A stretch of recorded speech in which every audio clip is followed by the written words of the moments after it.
just drive to refer to you in my head as Alex or Alexander, and so I don't know why Jordan Alexander Key as a full name is really sticking with me. Apparently, it's a whole thing. So Well, and yeah, I kind of decided to go with, usually if I'm presenting myself in any way, I use the full name. I yeah. think it's more of like a classical music thing. Oh, I see. Because, I have this whole other musical side to me beyond bagpipes where I do classical music um, and as a composer, a lot of composers present their full name or whatever. And Jordan Mm, Key also is a search query, if you will, hmm. online often just turns up Jordan, comma, key ally in the Middle East. Oh, oh, I see. Oh, yeah, So that makes sense. I've tried to influence search engines and people searching for me by presenting the middle name, which will give you a person rather than a country. Right. Yeah, that's a unique challenge. I had not thought of that. Yeah. There's a that you mentioned that you've got this classical music side to you. That's not all of us have something other than our bagpiping thing going on, and so that's an interesting angle. Has it always been for you that you're I mean, if you had to, I don't mean to put you in a box, but if you You're had fine. to, uh, are you uh, are you Jordan Alexander Key composer and bagpiper, or are you Jordan Alexander Key bagpiper who happens to compose? Um, it's certainly the monikers of my name have changed based upon the year or the venue, Sure. Yeah. what I'm trying to put forward. I'd say in the past couple of years, it's been more bagpiper, less composer, Hmm. but really by um, formal amount of training, if you wanted to go by degrees or Mm. schooling. Certainly, all of my musical degrees are in composition. Mhm. Um, and when you study music at a university, you always have to have some kind of instrument that you specialize in, even if you're not studying that instrument Mhm. as your primary focus. And then the instrument I studied in school was actually pipe organ. Um, Ah, other pipes. yeah, other pipes. Mhm. Another continuous piping instrument, but the Yeah. air is supplied in a different way.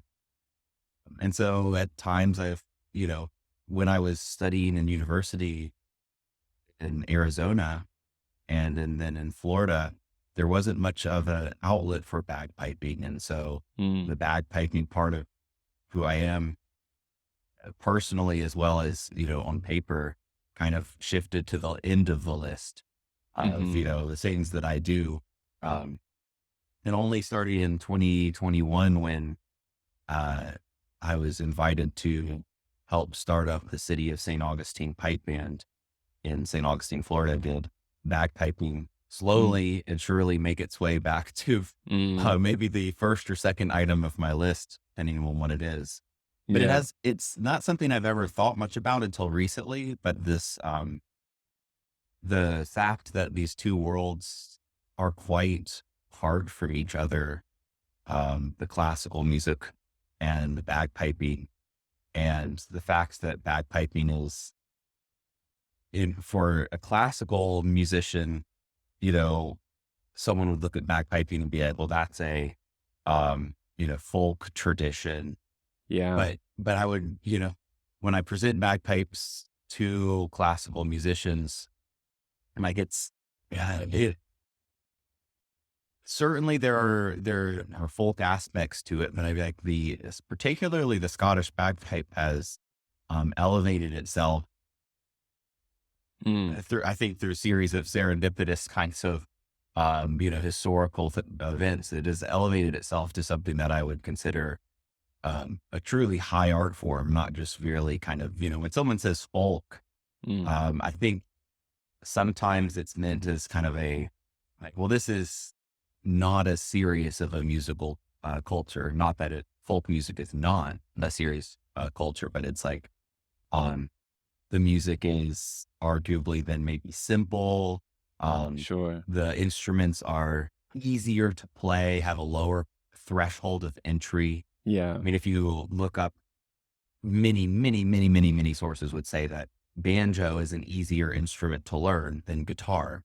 Mhm. And, guitar is considered classical, though it has clear overlaps with folk Yeah. traditions. And banjo is really seen as folk. Mhm. Very little classical overlap with banjo. And I'm like, bagpipe has a very high threshold of entry. It has Yeah. uh, a massive repertoire that is intricately recorded now.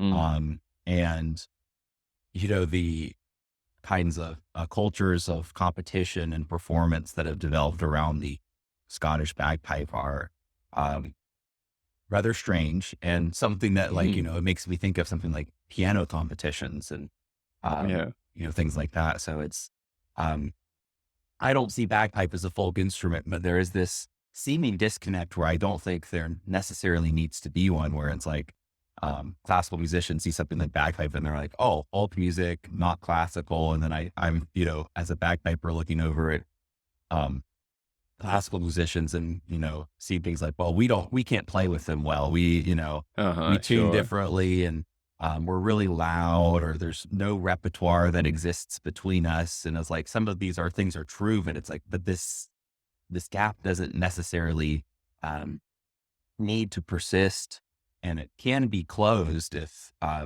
both sides, find meeting grounds between the two. Mm, yeah. Um, Is this, does this mean that and I'm asking this somewhat jokingly because this will surely show some of my ignorance here, but does this mean that you and, Matthew Welch are, academic, rivals? Like the 2 classical music slash bagpipe guys? You've gotta be like comically, like cartoonishly, um, forever rivals, or does this mean you're both engaged in the same work and you're buddies?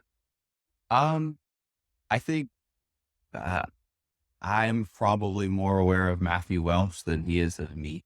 Mm, Maybe I'm wrong, but I've certainly reached out to him a couple of times about his book, his recent publication, mhm, um, and certainly people have pointed me to him many times. mm. I could be wrong about this, but I think we might have even studied at the same undergraduate institute. Oh, Um, really? yeah, but at totally different times. Mhm. I could be wrong about that though. Someone would need to fact check me. But certainly I think we're definitely very similar in Mhm. our kind of pursuits. And we have overlapping interests, but I've never met him personally. We've never chatted like this on the phone. We've had a couple email correspondences. Mhm. Um, I, he in his book talks has some things to say about modern experimental bagpipe music, Mhm. and the tradition of embellishment on the bagpipe in two totally different sections of the book. And those two sections were what gave me cause to reach out to him Mm. maybe about a year and a half ago, because those are two things that I'm interested in. And I kind of wanted to begin a dialogue, but Mm. it never really started.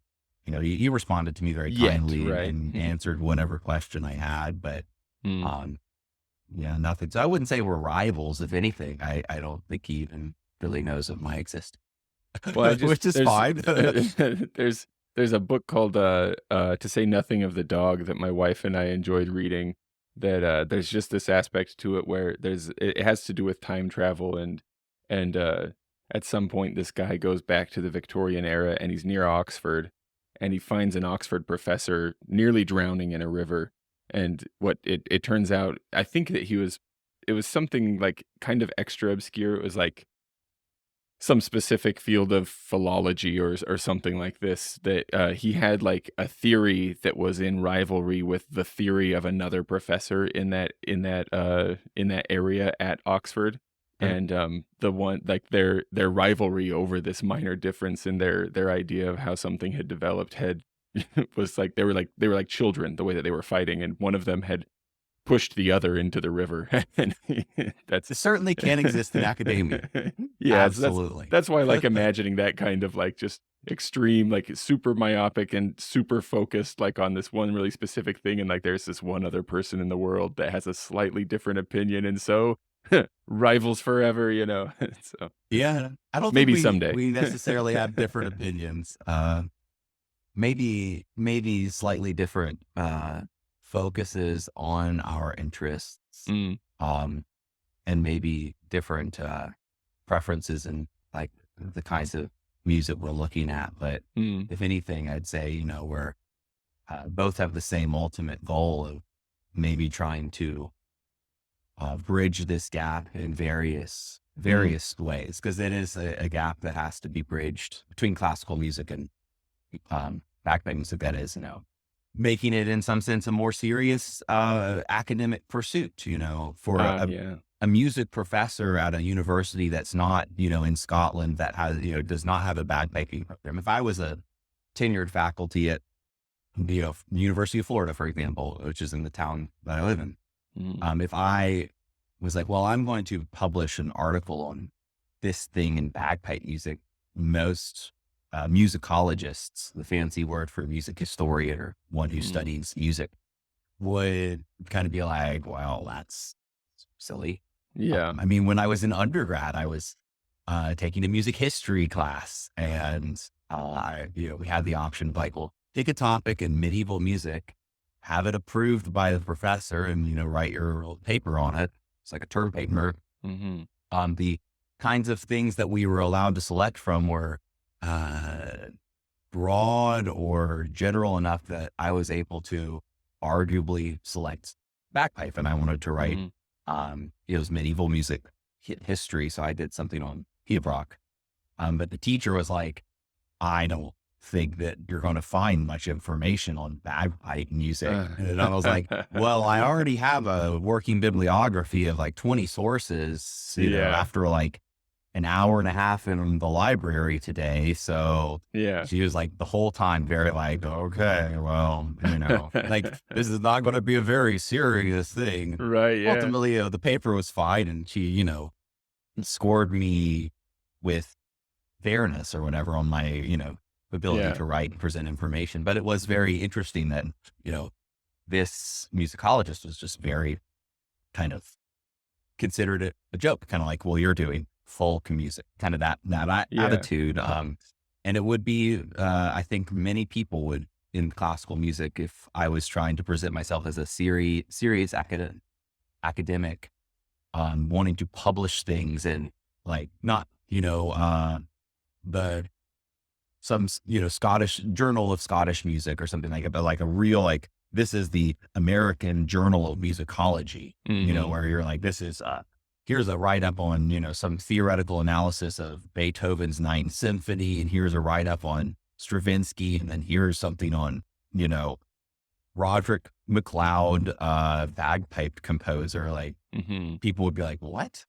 Mm. Um, this instrument isn't worthy of classical music or Right, something like, yeah. so it's like, I think he, I would be interested to know if, Matthew Welsh encountered, you know, incredulity in some sense. It's like, well, I've published a book on bagpipe music theory, bagpipe music Right. history. And like, if his fellow academics at a school of music would have been like, you know, they might have been like, well, that's cool, that's nifty. But at the same time, would they have been like, that's cute, rather Right, than yeah. like, very serious, I guess I published a book this year on, Brahms. Right, right. We're equal here, or they, would they have been like, cute.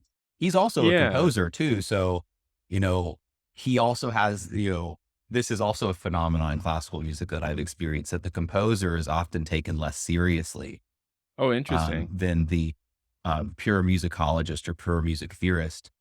On the other side, the composers usually are laughing at the musicologists and music theorists, because, the musicologists, music theorists are over there toiling, trying to understand, a composer and their works. And it's like, who might better understand a composer and how they do their things than a composer? Mm, yeah. And so when the composer sits in a musicology seminar, amongst a bunch of musicologists, it can be funny that, all the musicologists are sharing their thoughts, and then it comes around to the composer's turn. The composer's like, well, you just consider this or that, or like, Like something maybe, when I do yeah, that, it comes out like, like this. yeah, it's like, might they have just, done it because it sounded cool? And they're like, well, they had to have some grand design. And it's like, well, most composers don't think about theory as they're composing music. I mean, it's a Yeah. tool in the tool belt, and, it can be useful, but it's like, they're not like writing through an analysis, Right, or, the it's like, analysis comes after, right? So, yeah. like, And we other people analyze it after it's been done. yeah, indeed. And then it's like, well, the composers, they're not, specially trained in musicology or specially trained in music theory. So their opinions, you can kind of, unless it's one that you already agree with, you can kind of shrug it off, or, Uh-huh. yeah, well, you're not entirely familiar with the literature. And I've definitely experienced this in my PhD program in music, where I was like, all these graduate students and professors sitting in a music theory or musicology seminar. And I'm like, well, as the, composer in the room, and I Mm. wouldn't say it that way, but like, everyone knows everyone at that level. And there's not that many graduate students. And, people like that, Jordan, the like token composer in the room. I'd always Yeah, be but like inserting, like, well, from this side of the, spectrum here on the study of music, and people be like, okay. yeah. So it, But then double Welsh. whammy it against yourself by also being like, and when composing for bagpipes, like, oh, Yeah, well. sure. It's like, well, that guy's a weirdo. He's a composer and a Yeah. bagpiper. Yeah, It's double like, weirdo. it's like, what's he talking about? So I'm sure, Welsh also has this, experience where, he plays an instrument that isn't quite taken seriously. And he's, Mm, as far as, the academic study of music, a composer is really more considered a practitioner, mm. not a theoretician. And so when a composer tries to produce something that's very theoretical or musicological, it can often be passed over or discredited, without really serious consideration, because they aren't a music theorist, Mm. by training. They're not a musicologist by training. And so Welsh's book, I think, is, probably an interesting thing in the field of classical music, not the Mm. field of bagpiping, because here's like composer writing a book on history and theory about an instrument that isn't really taken seriously. So we have, two very, potentially non-serious things, Yeah. in the world of classical music, trying to make, probably trying to be considered serious, Hmm. very much so. Yeah, it's interesting, like, because I only exist in one of your worlds. I only exist in the bagpipe world, so I don't really know, but I'm trying to imagine, you know, and I'm thinking too about like the way that some of the bagpipe composers series of podcasts that you've put together, like the way that they're presented, like I guess what I'm trying to imagine is how do you address both audiences? You know what I mean? It's Sure. here's bagpipe information for classical music people, you know. I don't know, like how far removed are we from a possible future where, like you say, that gap is closed, that line is blurred. You don't have to be like these are two specialized audiences with like specialized vocabulary. You know what I mean? Indeed. It seems like I'm sure you're really familiar with how challenging that could be. I'm imagining it would be really challenging. Like on the one hand, it can be a hard thing for a bagpiper like me to understand, like, one thing that comes up in some of those episodes that you've done about composers is, identifying the modes Sure. that pieces are in, and, like, I've heard Phrygian and Mixolydian, I've heard these words, Mhm. don't necessarily understand them, but then I I think you've even put, like, qualifiers on some of them too, it's like, uh super Hyperlinear, yeah, Hypolidian and stuff like that, yeah, and yeah, that's for sure beyond me, and so there's phrases like that I'm assuming a specialized classical music a musicologist of some kind, they're probably gonna have a better finger on the pulse of what those phrases mean, but then what if you were to say something like Pibroch, right, or mm, Tarluith, Well, I know I'm right there with you, and Sure, the sure. classical music person might have exactly the same disconnect or problem, like, "Well, So what the heck kind of word is that?" And that sounds like you could spend a lot of pages explaining terms before you even got to start talking about what you wanna talk about, you know? true. Which is in some sense, that's often why I don't explain a lot of terms when I Mm, present them. Cause I'm like, well, if you know what this is, fine. If you don't, it's probably not ultimately that important to your enjoyment of the music. Like many mm, people listen to sonatas and they're like, that's mhm, pretty. I'd be like, so what's a sonata? And they'd be like, I don't know, a piece of music. And I'd be totally. like, no, it's like a very specific kind of piece of music. Like a Eh, strathspey is not it a happens at march. night in the Uh, moonlight. I know that because of Moonlight Sonata. Moonlight Sonata. Yeah. It's like the sonata is just like a form. Like Mm, march is a form, strathspey is a form, sonata is a form of music. mm, Like it has a structure that is prescribed. It's mm, prescribed, um, and now certainly a composer can take liberties with how that develops and expands. It isn't as strict as like a dance form, which is a mm, lot of bagpipe music. But in classical music, if you've heard a suite like Bach's cello suite, well, a mm, suite is just a series of dances, which is the same as a lot of like suites that you hear in the bagpiping competition. It's like, oh, well, yeah, we yeah, start on a jig and then we go into a strass bay and then have two word pipes. And that goes, and it's like, well, that's just a series of dances. yeah. Bach has series of dances. I mean, it's a bunch of, and So so, those have very strict forms and mm, expectations. But then it's like, so if I present a term, I usually, unless it's very critical for whatever point I'm going to make that someone understands it, they'd be like, it's, if you caught that, fine. But, it happens all the time in everyday life where like terms might cross your metaphorical desk that you don't understand. But if you get, you know, 95% of the message, that's very, very good and probably enough to have a working knowledge of something. yeah, Even trained musicians, if I said, if I grabbed any undergrad in music and I'm like, quick, tell me what a suite is. Many of them would be like, I feel like I should know this. yeah, might need a We'd quick little studied it, Google and, to remind yeah. themselves. Or be like, can you describe fugue for me? And they'd be like, oh, well, yeah. And they'd like bumble through it a little bit for a while and, Mhm. give me probably a reasonable explanation. But like even classical musicians are not just like, if I pulled out any random bagpiper and was like, tell me really what differentiates a hornpipe from a reel, because Yeah, they have a significant amount of overlap in the big scheme of like, how do they sound? right, yeah. Obviously, for a dancer, they're very different dances. But like, if you're playing a cut hornpipe and a cut reel, unless you have shakes in them, like there's really not much to differentiate a hornpipe from a reel other than the fact that hornpipes repeat their parts and reels typically don't. Mm, I mean, that has everything to do with the dance form. But as yeah, far as like musical and like reels will sometimes include shakes. mhm, So it's like suddenly like even the, embellishments that might be idiomatic to a hornpipe as compared to a reel fall apart. If you take your reel a little bit fast or your hornpipe a little bit slow, which is, certainly the purview of the performer to pick slightly different tempos. Suddenly, like, yeah, the line is almost entirely dissolved between the yeah, two, other than merely the form, which falls from the dance. yeah. So, there's, a lot of, you know, That that go makes a ahead. lot of sense. If you're there and you're getting the context of the presentation, you're probably gonna be able to put stuff together, and then if terms come up that you really wanna go look up afterward, I guess you could always do that, huh? Indeed. If But it some of these terms though that you point out aren't as complicated as I think bagpipers imagine them to be. Bagpipers yeah. seem to be very afraid of music theory.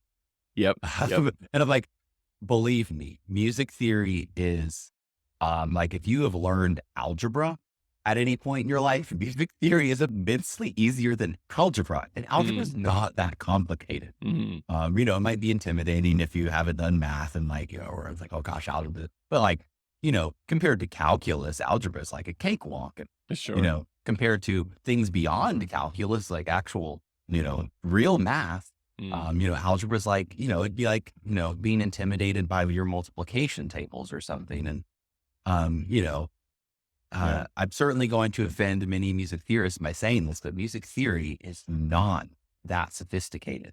Mm. in the most part of itself. The most complicated music theories are like a child's play to a mathematician. I mean, a great example is a famous mathematician, Leonard Euler, in the late 1700s, was a hobbyist musician and came up with his own music theory. Um, and it had to deal with something in his own mathematical workings called the what we call it now, like the Euler number of a shank. He didn't Mm. call it that though. But he was like, oh, this has a lot of relationship to music and chords and how chords work together. Like this chord Oh, often sure, goes to yeah. this chord and this chord or this chord, chords have some kind of grammar and syntax, like certain chords sound better before and after others. Yeah. And he was interested in that. And he created this whole theory. And then in like the 1990s, music theorists come up with this music theory about a new kind of way of understanding chord progression, which they called tone nets. It's like one German compound word, tone nets, ending with a Mm. Z, but it means like Oh, a network of tones. okay, And it yeah. is like a net of tones, the way that it's drawn. And a mathematician came across this and was like, oh, this isn't new. I've seen Euler came this. up with this theory Yeah. 200 years ago. Yeah. And the music theorists were like, what are you talking about? And it's like, yeah, here it is. And they're like, oh. Like, so this isn't new. Someone already Uh, had this idea. It's like, so like for a mathematician, music theory is, the most novel and new music theories are often just like, well, this is very sensible. When I was mm. teaching music theory in undergrad, not my undergrad, but teaching it to undergrads, occasionally I'd have uh, physics major or a math major in the class who was just doing a minor in music or played music in high school and wanted to, do some stuff to enrich their, education. And they'd be the Mhm. best student in class. They were Mm. just A's on everything, perfect scores across the board. And I knew why. Yeah. Like this, like compared to what you're doing in your math degree, this is laughably simple. And the Oh, music yeah. majors, for the most part, are there like pulling their hair out. And I was like, It's the or most music complicated majors. it's the most Yeah. complicated thing we'll ever Like, oh sit through. gosh, music theory, it's just so hard. Like it's not, Yeah. if it's like, if you wanted to know those modes, it's just like, like, there's the seven modes and then there's the hypo versions of them. So that's 14 things. Mhm. So that's like 14 vocab words. You don't want to Mm. learn 14 new vocab words? Go look them up. Mhm. Read about them, create a note card if you'd like. And you'll learn them very fast. Mm. Um, it's not rocket science. It's actually very simple stuff in music theory. I mean, that's one way I think bagpipers could start bridging the gap between if they maybe want to be taken more broadly seriously by a broader musical community. You know, I meet bagpipers, very great bagpipers that, can hardly read music. Yeah. And I Yep. know that's part of the bagpiping tradition, that it was largely oral. But reading music is far simpler than reading English. Um, I often tell my music students that I'm teaching how to read music. I'm like, look, English, right? There's 26 letters in the alphabet and there are various combinations into phonemes. And English can be wildly inconsistent with the rules of the That's sounds of for the sure. letters. Yeah. Yeah. And, let alone then starting to read words and things. It's like in music, um, there's really like, maybe five rhythmic values that are going to be useful to you. Mm. There's, seven pitches that are modular. So it's like, once you get to the eighth, it just repeats itself. So there's really, Mm. seven letters, if you will, not 26. And Yeah. then, yeah, there's the sharp and flat versions of them. But if you're playing bagpipes, it's like, well, the sharps and flats don't matter. The Mhm. rests don't matter. And then like, the rhythm groupings in bagpipe are highly limited. 6/8 marches have maybe three distinct rhythmic groupings. 2/4 marches might have 4 to 6 rhythmic groupings. 4/4 marches have maybe, um, 4 to 6 rhythmic groupings. Mm. It's like now the nuance of how things are stretched and pulled, compressed and whatever. It's like, there's that. But if you're just reading the music, there's far less in a bagpipe tune to read than there is in a paragraph of English. And so it's like, if Mm. you've managed to learn how to read English, you're just being lazy by not learning how to deftly read music by the age Yeah. of 30 or 40 or 50 with some of these bagpipers I've met. I'm like, you've been playing bagpipes for how many years? And you still are like, I'm like, well, this is a 16th note followed by a dotted eighth. And they're like, oh, so it is. Like, Mm. yeah, didn't you read that? They're like, well, I don't read music very That's what it well. is, right? If it's not a sense of being intimidated by these scary words like music theory and stuff like that, then it's a kind of dismissal of the idea of it, right? And I feel like it's not necessarily it's almost like something that we carry with us from one generation to the next culturally in bagpiping, because like I know I've heard, and I've probably even said something like this to bagpiping students, like, "Oh, that insert music term here, you don't need to worry about that." Right? Sure. Like, you don't need to think about that because we're bagpipers, and so we don't do that. And it probably kinda sets the new bagpiper up for an attitude of, like, either intimidation or dismissal toward the wider musical world, and that's probably a disservice to them, you know? Yeah. And it's like, certainly at various levels, I might tell a student like, well, don't worry about it right now. Sure, It's yeah. like, you have these more fundamental concerns. Yeah, But that more makes often than sense. not, it's like, yeah, and certainly there is dismissal. I mean, the band that I'm with, I love them. And they're great and they humor me a lot with my music theory, but I'll start, we'll be talking about something, working on a tune as a band or whatever. And I'll be like, well, really, on the music, it does this and that and this thing. And if, they're all like glazed over and, I'm not, this isn't far above your intellect level. I'm not, this isn't like PhD music theory stuff. This is like, first semester undergrad music theory, which, one could learn in, a piano student in elementary school might learn if their Mm, teacher is teaching the music theory while learning piano. And it can tell you a lot about bagpipes. I mean, one thing that I often enjoy sharing, just because it kind of opens a bagpiper's eyes a little bit to have this revelation, is they're like, invariably people learn the 6/8 March, Donald McLean of Lewis, mhm, and everyone's like, oh, it just sounds so cool. This is awesome. And, mhm.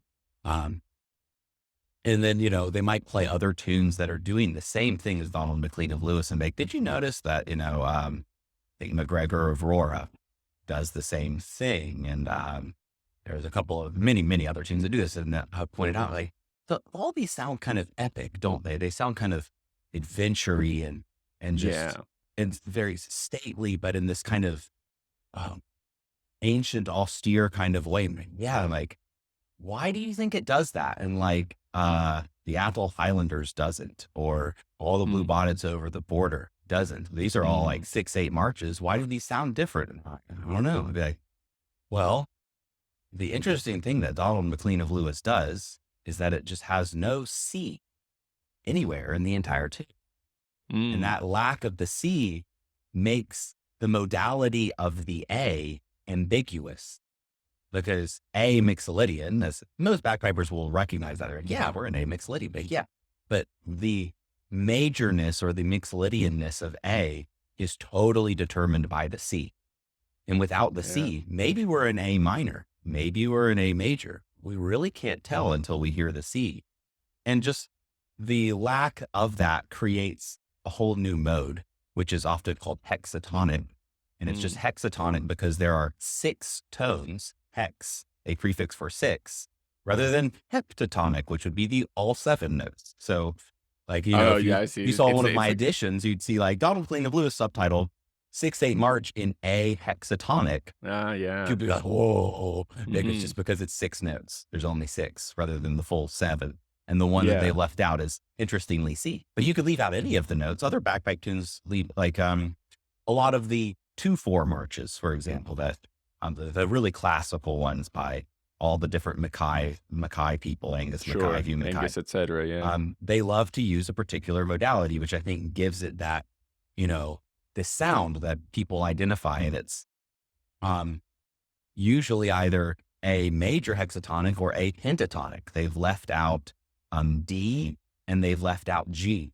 Mm. And if you look at many of those, you know, um, Oh, yes, the Abercrombie Highlanders. I don't know why I Mm, couldn't think of that. You know, everyone loves this tune. If they're like trying to advance to a high level in bagpiping, this is one of the 2/4 marches that's often put under their noses. It's like, well, you should learn this one. It's just a mm. classic. It'd be like, the Moonlight Sonata, if you will, or something. Oh, yes. Obviously, a little bit of a different feel to it, but just major 2/4 march kind of work that many people have explored, expanded, performed.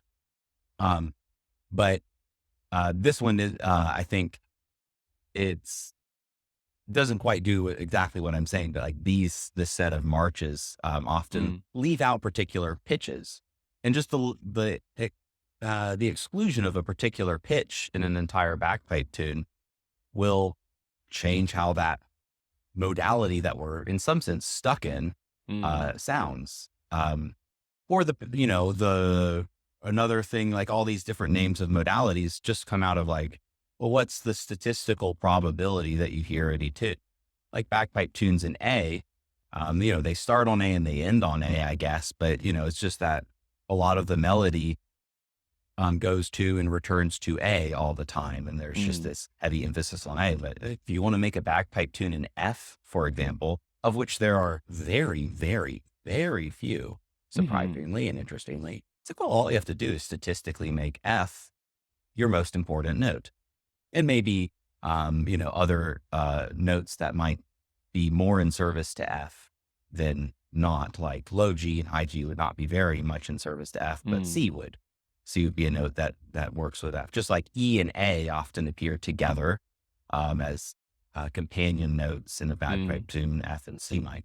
So that's how you'd write a tune in F. And all these bagpipe composers seem to be somewhat aware of this as they're writing tunes. I don't think um, Donald McLeod, who wrote Donald McLean of Lewis, accidentally left out C's in the entire tune. mhm. Like, whoops. Yeah. Like the probability that you just never play C, since it is, 1 in 9 notes on the bagpipe, it's like, I don't think you just accidentally not choose a C at some Mm, point. No, he was very conscious that like, if I leave out a C, it gives me this kind of sound, which is the sound that I want to produce for this tune. mm. And there's many tunes that do this across the bagpipe repertoire. A hexatonic is a very popular modality in all genres of Scottish bagpiping music. That Um, makes me think too of it came up at least once, maybe a couple times, where I really enjoyed in the composers series, in the episodes that you've put out so far, you've pointed out, yeah, I think more than once. I'm trying to remember exactly which tune it was, but I remember you pointing out that a composer that you were talking about had left out a note, and it might have actually been C, now that I think of it, until the very last part yeah. of a tune, and so it's like it kinda keeps you hanging, Yes, indeed. throughout, and then presents it. I never would have noticed that, like, casually listening, and so you pointing it out really was that was a fun, kind of delightful little aha moment that I thought was really cool. It's Indeed. fun to think about. But then think how like a bagpiper who's wanting to take bagpiping very seriously, not just like the parade piper who's going to learn their 4/4 march sets Mhm. and be done with it, but like how much better might their performance be if they were cognizant of these things? Yeah, that totally makes sense. I mean, like you were saying, like, there are these, like, maybe it looks like a net, whatever, or a web, whatever the way of explaining it would be. Like, there are, like, idiom specific things you tend to do, and so it's like, if you bagpipe for long enough, you know, if you've played enough 2/4 marches, you start to get a feel for, like, well, from this note, usually it goes to this one or that one, Sure. and you might feel that, so, like, then if it goes somewhere else, you go, "Oh, that feels a little different," and it takes you a little longer to get that movement down, but if you He- don't know why, if you don't know what's going on there, maybe your performance can't be quite as, I don't know, maybe there's an element of depth or something that you can add to performing and composing if you understand some of the nuts and bolts behind why it feels that way. Exactly. I mean, this Mm, is this is why if you go to school for classical music, you have to take music theory. mm, Usually 4 to 5 semesters of it at an undergraduate level, mm, regardless of what instrument you're playing, because you will play better if you understand the language that you're playing. Um, mm, you know, the, you know, that it has a grammar and a syntax, and pretty much all European music has the same grammar and syntax. Even if it's going to different ends, whether it be rock and roll, bagpipe music, or a Beethoven sonata, the chord progressions are the same pretty much. Hmm. The melodic writing is the same pretty much. And this is actually probably true of most human musical cultures, though obviously there's slight nuances and variants between different cultures, but they're still all using largely diatonic systems. Um, and all humans have a very similar modality of hearing things. And Hmm. so it's not surprising that, like highly dissonant sounds, people just don't generally like. Some people do, of course. Hmm. But like, well, it's probably because our ears are all constructed to, like frequencies in the Yeah. 200 hertz to 1500 hertz range. If you were a dog, you might enjoy a symphony that's mostly in the 1000 hertz to 5000 hertz range. Hmm. So most humans, like to listen to very similar things. Most human cultures have come up with, in the grand scheme of the actual possibilities of what music could be, a very narrow window of what music ultimately is, whether you're playing classical Indian raga music, traditional Chinese court music, Scottish bagpipe music, or Katy Perry. Hmm. All these things are doing very similar things in the grand scheme of what they potentially could be doing. Again, one of my focuses in classical music has been rhythm. That's what my dissertation was on. Oh, And that totally makes sense. yeah, one of the great, or one of like the foundational theses of the dissertation is basically, um, there are a lot of rhythms out there that we just don't write. Yeah. Yeah. Why isn't there a seventh note or a fifth note? Mm. Um, like these things in some sense are allowed to exist in music presently, but there's not a great way of notating them. And Yeah. it's not like they're unperformable. Um, but our music is largely dyadic, just meaning that it's, divisible into twos. Now, certainly there's examples of divisibility into threes, like jigs. But they But always feel a little different, don't they? Like that it you ever play I'm sure you have played a 3/4 march in a parade, and now it's like, yeah, "This feels indeed, weird." it does feel a little weird. It's regularly shifting the, where you'd anticipate the accent given your Yeah. binary leg motion. And this is Yeah. probably why most human music tends to be binary. If we were, pentapedes having 5 feet, we'd probably really like groups of five. I love So, thinking about that. I love that so much. but yeah, but a lot of people, we just kind of take it for granted that like this is just truth in the universe, that this is, good music. And it's like, well, it's good music because of the way we've evolved in some Yeah. sense. And And it could be I love quite that different. it can be something as basic and right there in front of me, but I wouldn't have seen it as I have 2 feet. Yeah. You have two Like, feet. there's an You're explanation right there, you You're know? symmetric along a single vertical axis. If you're Yeah. dancing, walking, doing basically anything, it is about left, right, 1, 2, Yeah, as that is compared to so some kind fun. of like starfish symmetry where you'd be like, Right, well, yeah. I got 5 equal, symmetrical lines, Yeah. and the music How of a starfish might be very different should they be sentient. oh my goodness, Um, that's such there are a few you've said a few things already, Jordan, that I've just thought, "That's a quote right there. That's a bumper sticker," you know? Like one of them was a couple minutes ago, you said something like, "You'll play better if you understand the language in which you're playing," or something, and that I Indeed. feel like Yeah. Oh, that yeah. makes a lot of sense. That's a solid quote right there, but I think I'm even more delighted by a question being like, "The music of a starfish would be different." The music of a starfish would be very much different from I what you like think that a good lot. music is. Yeah. Um, and the people that listen to very weird musics, let's say, Mm. and like I'd be like, probably what I mean by weird is like imagine what you think is really weird music and be like, it's way beyond that. Mm. Yeah, yeah, Probably. I mean, maybe yeah. you're very Oh, interested in weird musics, but no, I be think like, you're probably right, yeah, but like that's like when usually a refined taste. It's, something yeah, that person conscientiously develops over a long time, to listen to those things, to like those things and appreciate them. I yeah, think the there probably aren't a lot of toddlers who find themselves inexplicably drawn to, like, microtonality or something like that, right? yeah, and like Yeah. yeah, and in a microtonality in a way that is very complete and not just like, trivial. Oh, And I yeah, don't mean right. trivial in a small and like, to belittle microtonality Mhm. traditions, but people often tell me that like, oh yeah, this folk tradition or this classical tradition is microtonal. And be like, but if you really boil it down, the microtones are mostly in service to diatonic Yeah, scales, totally. just your Yeah. major minor scale. And it's like, oh yeah, that inflection does a slight kind of bend upwards and bend downwards to what we could call a double flat, Mm. whatever.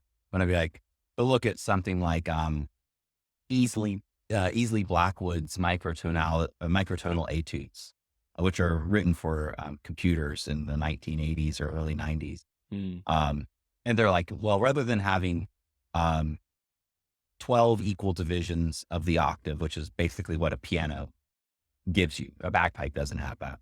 But, Mhm. your chromatic scale is 12 equal divisions of the octave. It's like, well, what if we made it 15 equal divisions? Now Mm. we're not dealing with in like C and C half sharp and then C sharp and then C 3/4 sharp. We're dealing with like, well, you could call your bottom note C, but I really don't know what to call the rest of the notes because they're not like half or fourths of the notes given. They're very strange ratios of the notes given. If we have 15 or 17 or 13 equal divisions, like equal steps to each next note, rather than this, as the British might call it, a semitone, So a that's half that's step between each pitch. We could have, 1/15th of a step between each pitch. And this creates different kinds of chords, different suggested chord progressions, yeah. and is like wholly in a microtonal world. It's not like a microtonal, um, or a microtonal world that's largely in subservience to a tonal world or a diatonic 12 equal divisions of the octave world that we often are working in, but just like a world totally separated.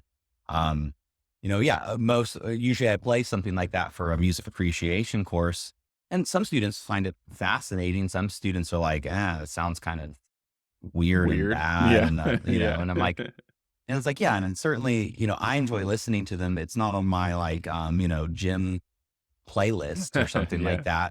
that. So it's definitely to listen to such, musics of Olivier Messiaen or Arnold Schoenberg or, weird avant-garde performance art. Like these things are a lot like, eating your steamed broccoli or, um, Mm. trying a very exotic dish. So Mhm. either you're doing something where you're like, well, I'd rather have the cotton candy, of course, but I'm going to eat steamed Yeah. broccoli because it's, good to have a well-balanced diet. And so it's like, yes, occasionally I listen to these things and I enjoy them just like an adult might be like, well, certainly I'd rather have pizza than broccoli, but an adult often finds ways to enjoy the experience of broccoli. A child usually is just like, no, give me the chicken nuggets. Right, right, yeah. And that's usually what, in art and music I'm experiencing with like a 15 to 23-year-old. They're usually, like, what? This music isn't really the chicken nugget that I've been eating for the past 15 years, and I'd rather Right. not. I'm like, well, it's okay. I'm not telling you you have to go to and listen to this all the time. You can still eat your chicken nuggets. But try different things. Feed your mind a variety of stuff. Mm. And slowly you'll find that like, yeah, there's enjoyment to be had in fiber cereals. There is enjoyment to be Yeah. had in your various steamed vegetables, even if they're not the thing that you really want all the time. But sometimes if you just feed yourself only the thing you want, whether it's music or political opinions or pizza, like this usually doesn't give you a good perspective on things. Yeah. And yeah. I don't wanna So, have musical scurvy, as it were. indeed. So, Need some musical citrus in my life. but yeah, so there's certainly a lot of very weird musics out there, but that have totally different grammars. But I think it is very important that a bagpiper, if they're going to be a really good bagpiper, understands the grammar and syntax of the music they're playing. And most of the good like really good bagpipers clearly do, Sure, based yeah. upon, the things that I've heard them say or the things that they write. A lot of really great bagpipers are composers themselves. And by the time they're composing, often their compositions suggest deeper insights. Just like where you pointed out that some composers do this, like they hold out the C until the last part. I mean, Mhm. maybe it was totally coincidental, but I'm like, no, probably not. Seems pretty Um, much on purpose, doesn't it? yeah, it's like, I don't think that, they just happened to forget C for 8 lines of music or something like that. And then it just happens to appear right before the end. Yeah. Cause it kind of, one doing that could sound kind of like an accident. If you really Mm. set up like the modality like Donald McLean of Lewis does, and then suddenly in the last part, the C's appear, it might even sound like you're playing a different tune now. Like, oh, you've Yeah. transitioned to the next tune in the set. And it's like, no. So it's like, I feel like if they're doing that, they're making a very intentional and thoughtful statement, maybe even pointing your ear to the fact that like, hey, did you notice the thing that I did? Mhm. That C was not here. And then suddenly you hear C and you're like, it was like you didn't even notice it was missing. And now that it's here, suddenly it's this like shining beacon in the music. And you're Yeah, like, it's this whoa, big deal, yeah. what's that note that I heard, a real bagpipe note? It's like, yeah, it's just C. They're like, it just sounds so fresh and different now that it's suddenly presented after not having heard it. And but Yeah. then as a performer, I would be like, if I was teaching someone one of these tunes, and I've certainly received flack for the opinions like this, but I'd be like, that C doesn't happen on beat one. I would stretch it. It's like, well, it's, like say it's a 2/4 march. And it's like, well, it's Mm. actually on the second half of beat one. And be like, well, Mm. this note is so significant in the context of this piece that I'd almost, you know, it, it, it changes the metrical emphasis to some extent. To just like pass over that Mm. C like it's a weak beat. It's like Mm. you're not doing service to the recognition that like here is the thing that you were missing. It's Hmm. like to be like, oh yeah, there was that C here. It's like, no, no, no. Like, Mm. pause on that C, stretch that C, even if it's against the metrical structure. I've seen this in Strathspey forums where I'm like, Mm. one compositional thing that someone might do is have a trajectory or hold out something like, let's say high A. Like high A is the highest note. And Mm. the line might start low and progressively work its way up to high A. And Mm. clearly that's a very thoughtful design, not probably accidentally walked into. And like, well, what if high A happens on beat two of a Strathspey? And it's like, we spent it's like, let's imagine it's an 8-bar Strathspey. It's not a 4-bar repeated Strathspey. So it's like we spent 7 bars, let's say, getting up to Mm. that high A. And that high is on beat two. I mean, the arrival on that high A is significant. It's Yeah. powerful and it's an arrival point. Beat two, because of that, is now the most remarkable spot in this measure.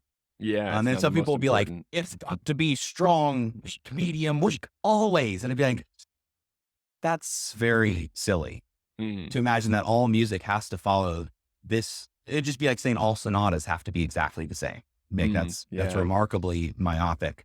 And any composer is probably not wanting to do the same thing that everyone else has done all the time. Like they want to add their own twist, their own voice, Yeah. their own mark, do something that might break the rules a little bit. Composers like to break the rules because if we Yeah. don't break the rules, then we're going to be doing the same things that we've been doing for hundreds of years.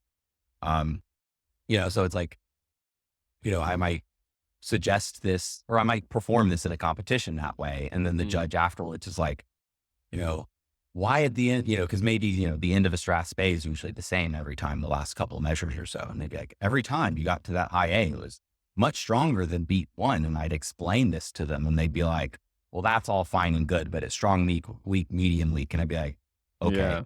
And I'd be like, opportunity lost there is, I would feel it's like, Yeah. that's what makes this piece quite a bit different and interesting from other Strathspeys is that it is doing something that contradicts the formula. But it's Mm. like, we don't want formulas all the time. Man, I tell this to students when I'm teaching essay writing. They're like, well, yeah, in high school, you learn that like a basic essay is 5 paragraphs and you have an intro paragraph and 3 body paragraphs and a conclusion paragraph. And, Yeah. it's like, like, here's your template, if you will.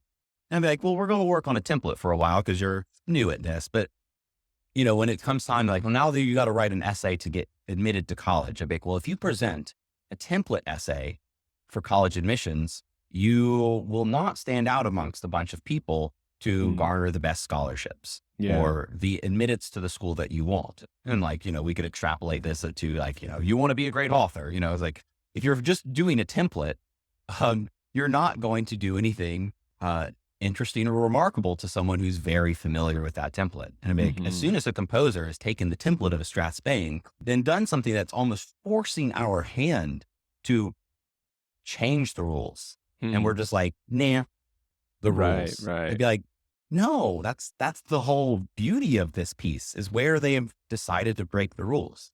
And in classical music, this is something that is often exciting and interesting. And like, if Bach broke the rules, if he did something surprising, like you would stretch that moment, you would arrive Mm. there and you'd revel in it, just for like this micro fraction of a second, a little bit longer, but your teacher would be like, that is the moment to pull, not be like, well, it's beat two. So you just beat Move one's on more to beat important. 3, yeah. We want to beat three, beat three Yeah. stronger. Like but beat two is the most fascinating thing right here.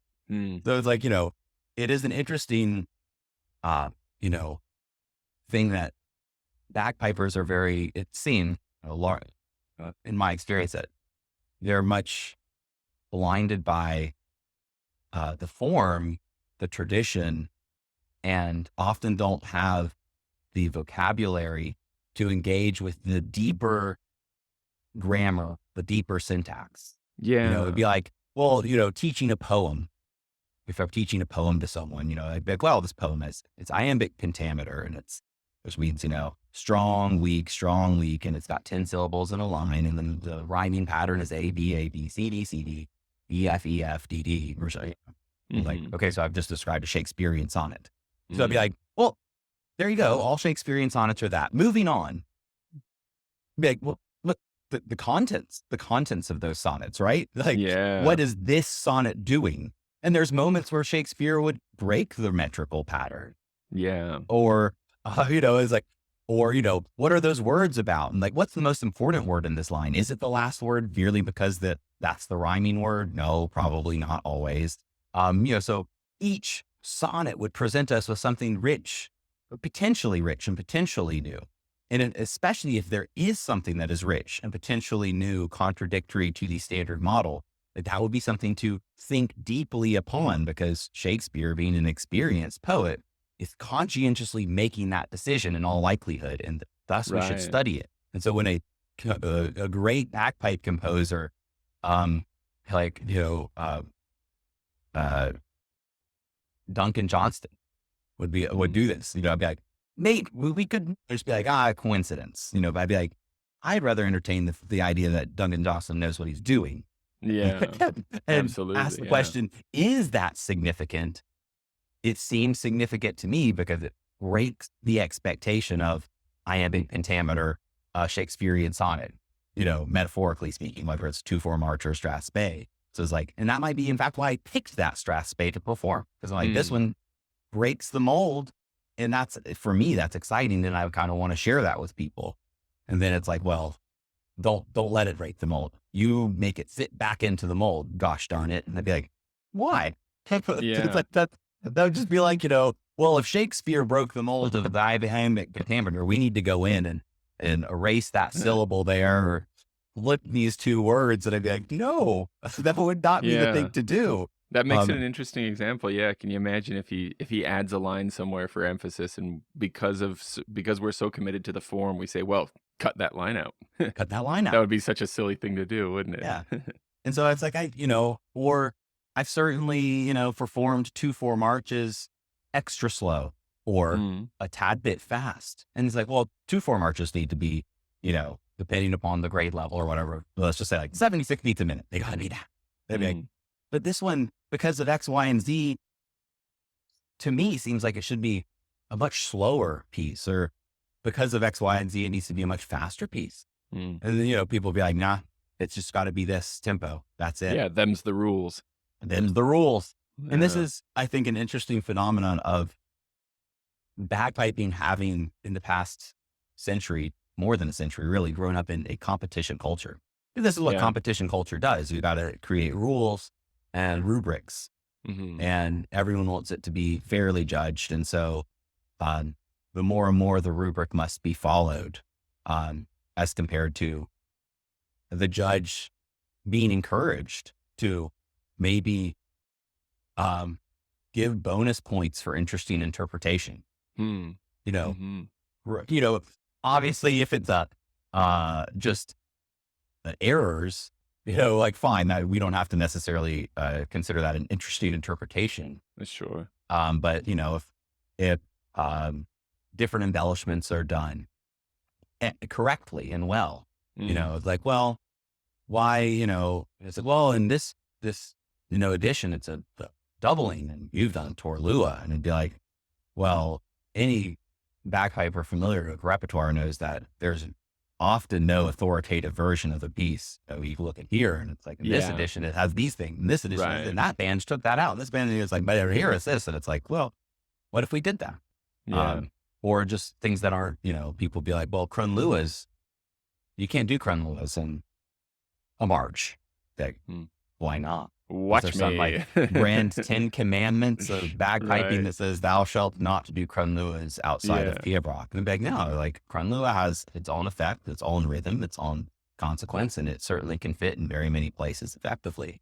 Might Yeah, we and do and it? and has too. That's one interesting thing that, like, I'm still mostly ignorant of, but, my friend Jeremy over at the Way Too Twags Bagpipe and History podcast has pointed Indeed. out that there are things we do or don't do today that have been done or not done in the past, and so, Indeed. like, including having Pibroch, embellishments in light music, and Indeed. sometimes it's really cool, so why not do it, Why not? Yeah. And so like, I could understand if, a judge wants to be like, I just didn't find it effective, but it's Mm. usually more that it's just like, it's just wrong. He'd be like, Yeah, yeah. or then I might be like, well, why don't you find it effective? Why, Mhm. but it's usually just like, well, it's just inappropriate. I'm like, well, Mm.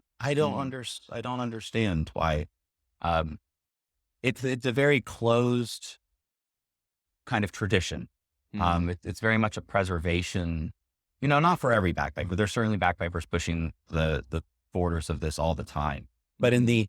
the world of competition, which is, I would say, at least in Scottish bagpiping music, pretty much the world, for most serious bagpipers, it culminates, every summer with the worlds and a Yeah. competition. And, the greatest bagpipers are the ones with the most competition accolades. Mhm. Um, and if you want to become a great bagpiper that is taken seriously, you got to win a bunch of competitions.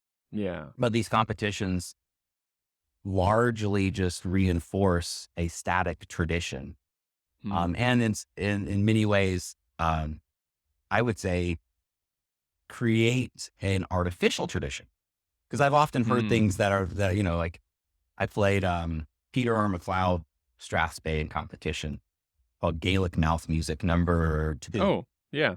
Um, and the judge was like, you really shouldn't play that newfangled music in Uh, competition. And I'm like, it's a tune by Roderick MacLeod, published, as late as 1950, but probably composed before that. He's like, yeah. well, it, I don't know the tune.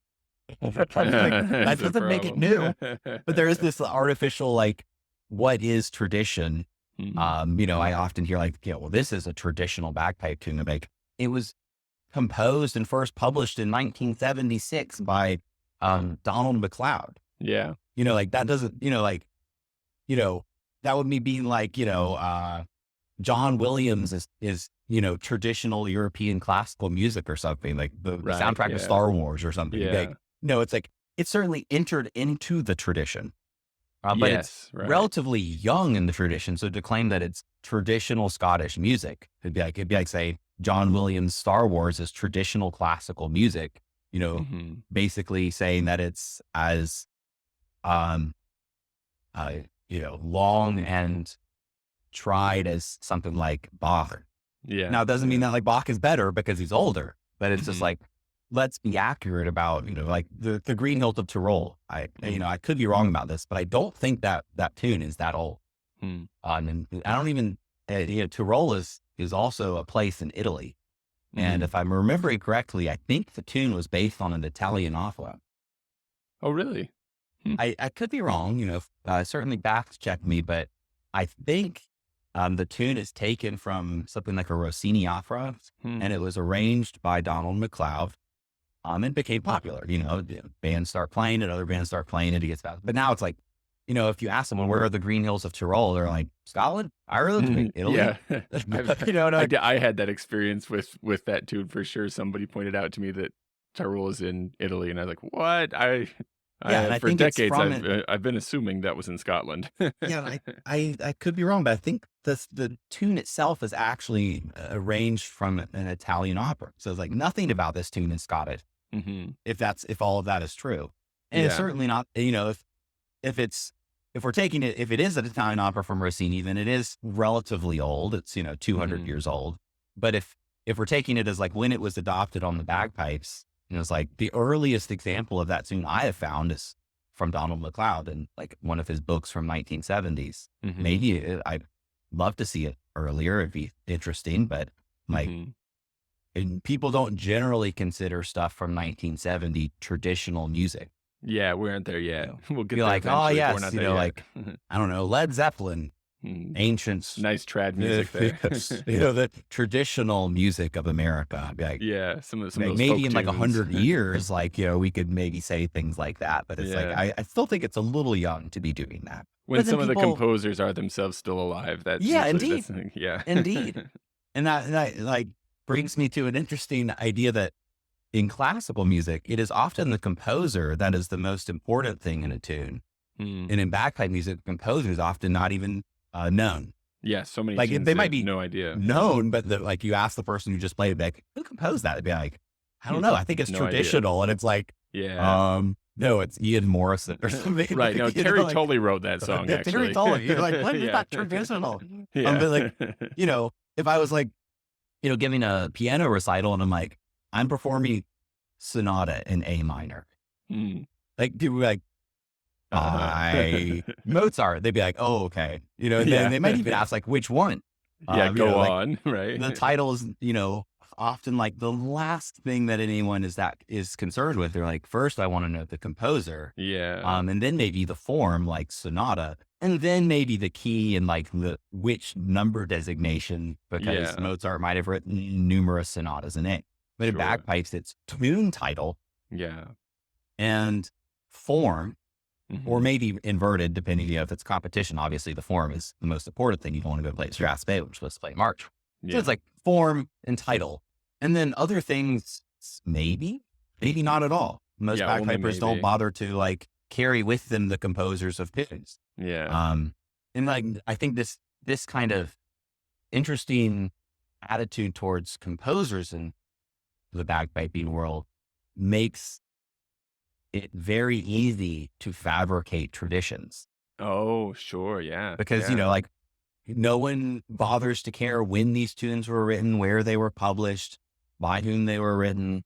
Um, and so it's like it gets performed a lot. So it garners this Yeah. mythology. Like Yes, the that Green Hills definitely of happens, Tyrol has this yeah. absurd mythology, or like, Yeah. Scotland the Brave, as far as any of my research on that goes, is like, slightly over 100 years old. Mhm. Which then I'd be like, okay, it's certainly arguable that you could say it's traditional, but a lot of people imagine it to be much older. Yeah, yeah. Like the most traditional tune I think that's in the standard mass band set is actually High Road to Gairloch. Mm. Like that, actually, we have examples of it published in Scottish tune books from the early 1700s, Mhm. which means it was probably played well before that too. But like Scotland the Brave, it's, it's like 100 years old. Or Yeah. Skyboat Song. People are like, oh yes, it's about Bonnie Prince Charlie. So it's Mm. really old. I'm like, no, it's actually like we know who wrote the tune. It was written in the late 1800s. Mhm. Um, I can't remember the name off the top of my head right now, but email me later. I can certainly get you that information. I hunted it down, but like, just because of the lyrics of the tune, people are like, oh, this must be an ancient tune. And like, no one even thinks to just look it up, Yeah. use the internet. Where did this tune come from? And like, there's people who have researched this and like, here's the author. Right, It's, right. I mean, it's actually an interesting thing because it is a female bagpiper or a female composer, not a bagpiper. Mm. um, which is, which is a whole it's a nother, rarity. Yeah. yeah, another kind of, interesting, discussion topics for bagpipes is, female bagpipers, female composers. And certainly there's a overlap in that concern with classical music and Yeah. kinds of difficulties that such people have encountered. I'm Right. currently trying to look up, who wrote Skyboat song. Yeah. We. I can tighten this up in post and make it so that we have the answer. That's no problem. Sure. Let's see. Have it. So here's my write up. The Mm. tune itself first appears in a collection of airs compiled by Anne Campbell MacLeod, who lived from 1855 to 1921. The compilation was done in the 1870s. There's no historical evidence to suggest the truth of the story.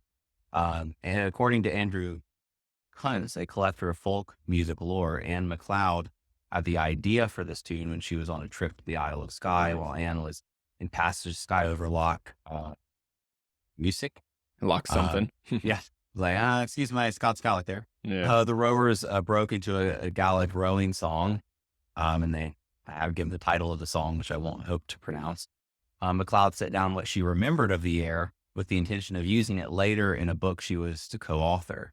But there's no evidence that that story is actually true. But the tune first appears in this collection of airs in 1870. And, if we're going to, maybe it's an ancient tune that somehow appears nowhere else and has no mention prior to 1870. Just only the rowers have ever known it. They've never Yeah. shared it with anyone else, right? Yeah. So it just seems unlikely that the tune Yeah. dates back to Bonnie Prince Charlie. Mhm. Like it just, and so it's like, it's probably like, 150 to 180 years old, which Are you certainly sug- arguably makes it tradition, but Are not you ancient. suggesting, Dr. Key, that a song can be about a thing without being contemporary to the thing? You would be surprised how many people, like when I point that out, are like, oh, that is a very fair point that, for some reason didn't cross my mind when it came to Yeah. Skyboat song. I'm like, yes. Yeah. So it's like, certainly this tune doesn't have to be written because someone saw Bonnie Prince Charlie, sailing across the loch or whatever. Bonnie Prince Charlie himself might not have hummed this tune as he sailed away. Indeed. So, But then again, like you say, hey, maybe, right? maybe. But it's like, I'm always, kind of going for, and this is, me amongst the music theorists and musicologists as well. I'm like, well, what have we considered Occam's razor in this situation? Yeah, what if Like, it just sounds cool? we could, really try to assume a lot of things about what the composer's thinking and doing, or we could just go with the more likely option that the composer just thought it sounded cool. Yeah, right. Like, it really takes, it's certainly interesting to try to reverse engineer composition, and certainly proposing that a theoretical idea might explain why the composer thought it is cool. But to try to be like, the composer was doing this, it's like, well, that's a different thing. Like, to say the composer was actually thinking theoretically about this, or just, but we could certainly go back and be like, well, this is why this sounds the way it does. This is why it might have sounded cool to them. Yeah. And it certainly would, depend on the complexity of the argument. Like, if someone was saying Donald MacLean of Lewis, or Donald MacLeod intentionally left out the C in Donald MacLean of Lewis, I'd be like, that is a perfectly fair argument. It's not a complicated, backflip we're trying to say Donald MacLeod was thinking of.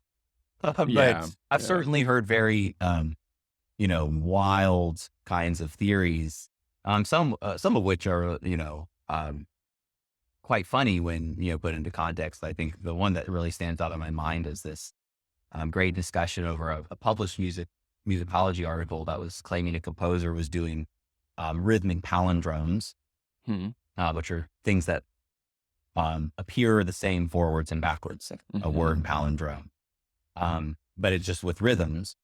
But it was like the whole piece. And this was a large, like 15 to 30 minute long kind of work, single work.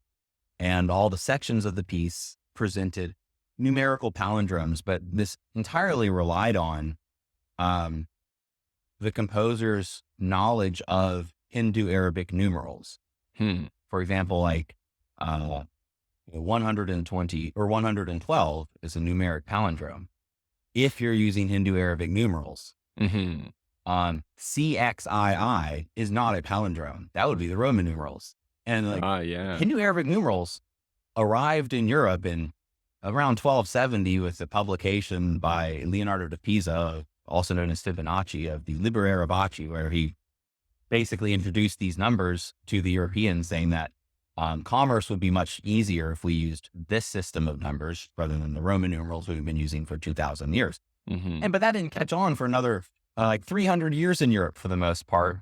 And to say that a composer who is fundamentally not a commercial enterpriser in like the Renaissance, they're not selling wares at a dockyard and they're not keeping account books, they're writing music, to be familiar with relatively obscure mathematics of the time and using this obscure number system to Europeans to create musical palindromes in this piece. Like, this is starting to become a very wild argument, you know? Yeah.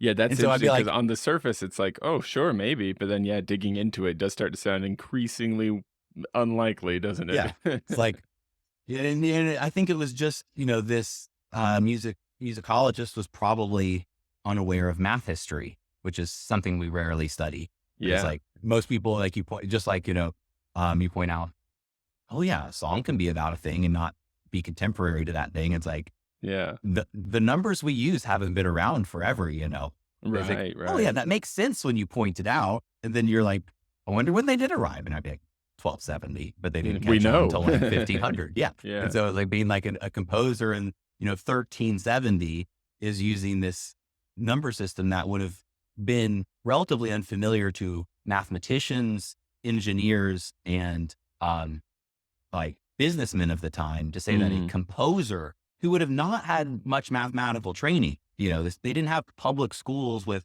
math class and English class and geography Yeah. class in the Middle Ages. You basically, like, if your dad was a musician, you were just musician. It's like, that's what you did. Right. You didn't learn about, Chinese culture and the history of Europe in your childhood. Most of the time, you just learned about music. So it's like, to say that a composer would have known this obscure branch of mathematics at the time would have been rather a remarkable thing. Yeah. So let's just Very. go with the, like, Occam's razor being like, this is an interesting thing that has happened, but it's probably actually a coincidence. Mhm. But now if it was like, this composer is in 1750 and this happens, I'd be like, it's a more fair argument that a composer, because they would have grown up with those numbers. Sure. Yeah. Even if they didn't have a sophisticated math education, they would have known arithmetic and they would have been doing arithmetic with those numbers. But a composer in the Middle Ages would have been doing arithmetic with Roman numerals in most likelihood. Right. Right. But Um, that adds to, like, this has been building for me with several things that you've mentioned, Jordan, that like, well, and it makes me think of you when you were talking about the spinning wheel in one of your episodes about sure. composers. You talked about you were talking about like adding parts to like adding a third and fourth part to a two-parted tune, for example, things like Hmm. that.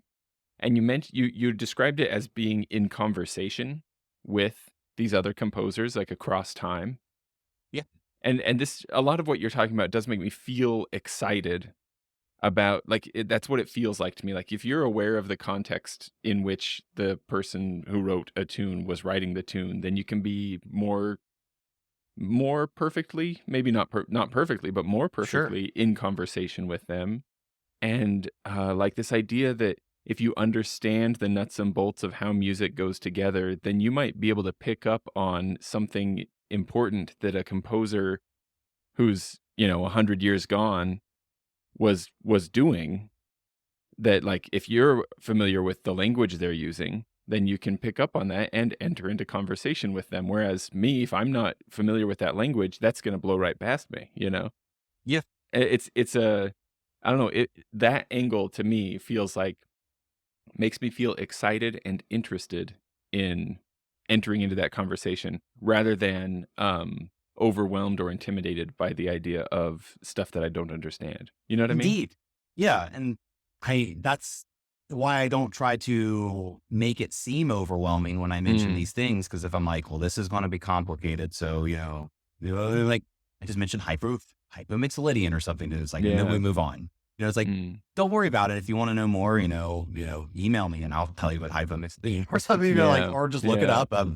But certainly, yeah, like it can be an exciting thing to have these convergent fields of knowledge converging on this tune that you're spending mind-numbingly many hours working on. Like Right, they yeah. suddenly can become less mind-numbing if rather than Yeah. just being like, I have this tune, it has, those B doublings in it that are really hard, or something like that. You're like, while you're learning the tune, be like, well, this tune is by Roger Campbell. Who Yeah. is Roger Campbell? Yeah. And that's why I am producing, some of these historical write-ups about these composers. Cause like, I want to know that. And then I suddenly Google Roger Campbell and there might be actually some available information, but sometimes I'm like, it's very disparately located. There's this article over here and this article over here. And, Yeah. this book has some stuff in there and sometimes I'm lucky, they're a really famous composer like, Angus Mackay, there's huge write-ups or whatever. Sure. But then oftentimes, these are produced by bagpipers. And so they lack all musical theory kinds of stuff and don't really talk about the music. There's like, this composer did this in their life. And they won this Right. medal and that medal and competed here and there. It's a And be like, well, Wikipedia list and that's yeah, it. yeah. And be like, well, how did the repertoire fit into their life? If we Yeah. know anything about that, or, what is their style? Like if I'm like, well, what is the difference between Bach and Handel? Like I could find that information. Someone would be like, Bach does this, Handel does that. They live at the same time. They're both Yeah. fundamentally Germans, though Handel spent most of his life in England, but they have very different styles within the broad umbrella of Baroque music. And it's like, not all bagpipers writing bagpipe music write the same way. I mentioned Duncan Johnston earlier. One thing that I really like about Duncan Johnston, if you go through his collected works, which is available, there's a published book of Nearest Tunes of Duncan Johnston. He often picks obscure modes to write in. Like, whereas most bagpipe music's in A, and then you get a lot that's in D, and a little bit that's in B, and a very little bit that's in E, and an exceedingly little bit that's in G, and basically none in F, and none in C. Like Duncan Johnston, he writes, given like this, if you like listed all of his tunes and all their modes, compared to other composers, he has like a surprisingly large number of pieces in E and a surprisingly large number of pieces in B. It's not like, most composers, they follow the same statistical pattern, it seems, where like most of their tunes are in A and they have a few tunes in all, but it's like Duncan Johnston almost flips the model. He certainly has plenty of tunes in A, but he's probably well aware of like, I'm tired of playing things in A all the time. It's like, and it's hard to sometimes find a tune that's in low G, for example. Yeah. And so he's like, well, I'll just write my own. And he clearly does, because he like picks these modes and writes in them. And like, but that's something that makes Duncan Johnston. Yeah. And so if I'm playing it with him, like or I want to know more about him, like that's something that I would like to know, rather than just like, well, he won this medal and won that medal and taught this person and lived here and did this for their job. And like, that's good to know. I would like to know that. But it's like, but what about their music? How does their music at all, if in any way, distinguishes it from other bagpipe tunes? Yeah. To a novitiate, they might all sound the same. Just like if I play Bach for you and Handel for you, you might be like, they sound generally the same. I'd be like, this is true. They are generally the same. Most bagpipe music from Scotland or, derivative from Scottish styles sounds generally the same in the big scheme of things. But if we understand, if we're really getting into it, we're really wanting to take it seriously as, you and I do, then I'd be like, well, if I'm listening to a tune, could I maybe be like, this might be Duncan Johnston or George McIntyre, or, like I might be able to list 3 composers and be like, it kind of sounds like them. Yeah. And I'm like, well, what makes them sound like them? Just like I could be like, Bach, Pachelbel, and Buxtehude, all German composers of a similar time period, have similarities. They also have differences. Yeah. And you are trained, if you're like, especially if you go into graduate school of music, you have a test at some point where they sit you down and they put a piece of music in front of you, notating. You don't even get to hear it. And the composer and title have been removed. And they're like, who likely wrote this? And they, they don't Wow. pick like a real like famous example, like the Moonlight Yeah. Sonata or something where you're like, Right, it's just something the Moonlight easy. Sonata. Um, and you don't have to get it right, like, pinpoint it exactly. It's usually impressive if you can do that, but usually you have to be like, well, this clearly looks like it's, you know, uh, 15th century, probably Dutch. Major composers of the Dutch school in the 15th century would have been, Josquin de Prix or Alexander Agricola or Pierre de la Rue. And you might be like, well, if I have to really like limit the search, I might say, it's Pierre de la Rue because of this or that or the other, but it could also be, Bach again or something, and they might be like, well, it's actually this composer you didn't even mention, but your logic and reasoning was very true and you Mm, located it very accurately. But a lot of the time, if you're, well versed in the styles and the whatever, like your pinpointing will be good. And mm, you might not get the exact composer, but you'll get like you'll list the three that it is and it's one of them. yeah. Um, and it's like we could do that with a lot of bagpipe composers. Angus Mackay sounds quite different from Fred Morrison. Yeah, that's Obviously so. yeah. Yeah. To an average person on the street side watching a St. Patrick's Day parade, they're basically the same. But of course, a bagpiper would be like, if they heard a Fred Morrison tune, they wouldn't be like, probably 19th century. Right. They're like, Fred Morrison has a strong fingerprint for at least for us bagpipers, right? We'd have a strong chance of yeah. recognizing his stuff for sure, yeah. But, like if I heard a Fred Morrison tune, let's say, and I didn't know it was Fred Morrison, I might be like, sounds like Fred Morrison, but it could equally be Duncan or Gordon Gordon Duncan. Duncan Yeah, or, and like list a couple of other contemporary sure. bagpipers because it's contemporary. Just like, Yeah. Beethoven is 100 years removed from, you know, the height of Bach's career. Mm, And so yeah. though they're all classical music, like a classical musician would be like, Beethoven sounds very different from Bach. Just Yeah. like Angus Mackay sounds very different from Fred Morrison.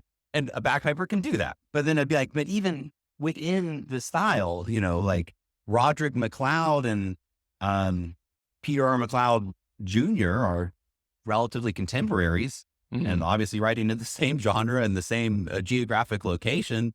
But they potentially, I can't tell you their particular stylistic markers because I've not yet extensively studied Peter R. MacLeod Jr.'s work. But I mean, potentially, they have things that make them unique Mm. beyond just merely that they wrote that too. Like, what does their whole oeuvre? Yeah. If we can survey their oeuvre, like, Right. could we actually be like, that's what Roderick Campbell sounds like? Yeah. Um, Get that big and like picture, that collect overall. people into schools, Mm. of style and thought. And like, this is done in the classical music world all the time, but I don't see it as often done, um, in meaningful ways. Like I can't, like, as an example, no one puts on a concert of music by just, Hugh Mackay Mm, yeah. or just Roger Campbell. Now, Ian Morrison might, or Fred Morrison might put on a concert of entirely Fred Morrison's work. Yeah, But sure, like, yeah. certainly I could go to a concert of Beethoven, And it'd be but all like, Beethoven. it'd be all Beethoven. And we could really think about who is Beethoven when I'm listening to all of that music. But in bagpiping world, not that it's a bad thing, it's an interesting thing. If anything, you listen to a set of tunes, often which could be very disassociated from each other geographically and temporally. You're Oh, like, oh, yeah, I got a might have Hugh been written Mackay hundreds of two years four, apart. yeah, and then Yeah. I got a Hilton Lake and Strathspey, and then Right, yeah. Donald McLeod reel. They'd be like, Yeah. what an interesting juxtaposition.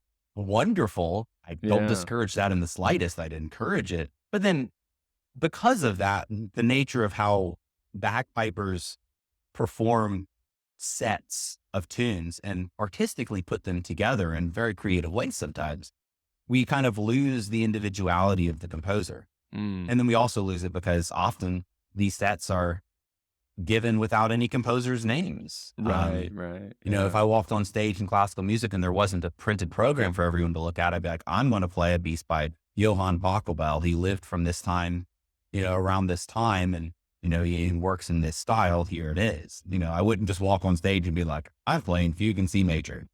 Right. You know, Yeah. if people are like, "Oh, I love fugues," just like, I'd always say, "I'm going to play my MSR right now." Yeah. Like in I love classical music, they'll be like, MSRs. "Yeah, yeah, like MSR is wonderful," but it's like, Yeah. yeah, perform your MSR. They'd be like, "Well, I'm going to play an MSR. It has this tune, and this tune. The first tune is by this person. The second tune is by this person, and the third tune is by this person. Yeah. The first person, is a classical, 19th century, whatever, like it's just kind of all disassociated." Yeah. And often the performer won't even know who the composer is. And certainly if they do Yes. know, they often won't even mention it because most of the people listening, you know, generally most people listening to anything don't know the Yeah. composer, but like What does all that the mean? Yeah. experienced bagpipers there, if you're like, you mention these names, they might be like, "Oh yeah, I've heard of that I've heard guy." that name. Right. But like having been trained in school for classical music, if someone said it's by Mozart, I know enough to be able to like give you a couple sentences about who Mozart is. But, if Yeah. someone's like, this is by Peter R. MacLeod Sr., people might be like, "Yeah, he was a big time bagpiper in the early 20th century." If you're lucky, Yeah. they might be like, "Yeah, he's on a lot of music. He must be, I've heard that name you before. He know, must be a big deal. basically one of the criminals, ancient." I don't Right. know, Totally. like, Totally. it's like, Yeah. he's like, no, like he died in 1950 or something, it's not that long ago. Hmm. Um, so yeah, it's, uh, and when I do a lot of performances in the classical musical world, just because that's kind of the audience I'm hoping to bring more into the bagpiping world. And usually when Hmm. I do, um, I present it in this way where I talk about the composer and, the style and, things like that. And I don't know. I wish people did that more. I wish Yeah. that was more a part of the bagpipers experience. It would be interesting to try to put to, I do this, but like to try to put together, um, a medley of all one composer, Yeah. for a band or an MSR of all one composer. Certainly, a single composer has, often composed, a 2/4, a strathspey, and a reel. What might it be to create a set that is that person rather than Right. some kind of, you know, now maybe pushing the envelope of trying to say that maybe it's, a bad thing, but calling it like a Frankenstein monster. Sure. Like all of these sets are bizarre chimeras. Yeah. It would be very strange for me to like play Bach going fluidly into Elton John, going fluidly Yeah. into like, I don't know, third weird composer Stravinsky or something, Yeah. like it would be fascinating and I would enjoy that experience, but it would be very bizarre. But in bagpiping world, that's like, well, That's what we do all the time. of Yeah. course. That's so funny, man. I mean, it's another thing that like now you pointed out, yeah, that does seem unique and weird that we do that. I never thought of it before though, Yeah. like I never thought about it. That's just what we do. But this is what it's like being, almost coming to bagpipes from the outside. I've played Yeah. bagpipes my whole life, like 23, 24 years now.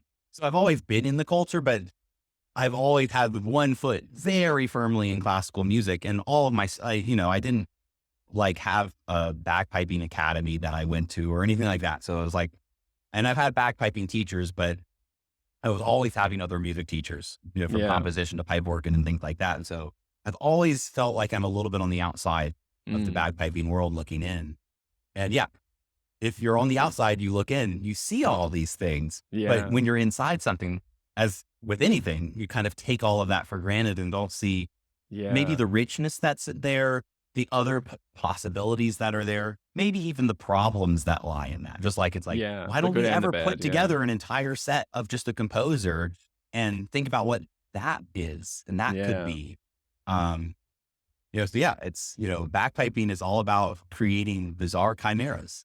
Hmm. I've definitely, I said love that many that. times, but it's like, but that's a cool and fascinating activity. Yeah. Um, what kinds of interesting chimera can you create? 'Cause that, on the other side, is heretical in classical music. I don't, Right. I Yeah. would be, um, booed by many people to do that in a very formal classical music recital. Though some Yeah. people would equally find it fascinating.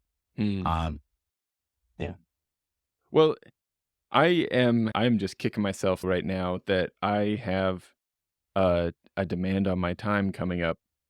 Uh, I would rather just keep talking. But I wonder, Jordan, maybe this could be a fun way to kind of bring this episode to a close.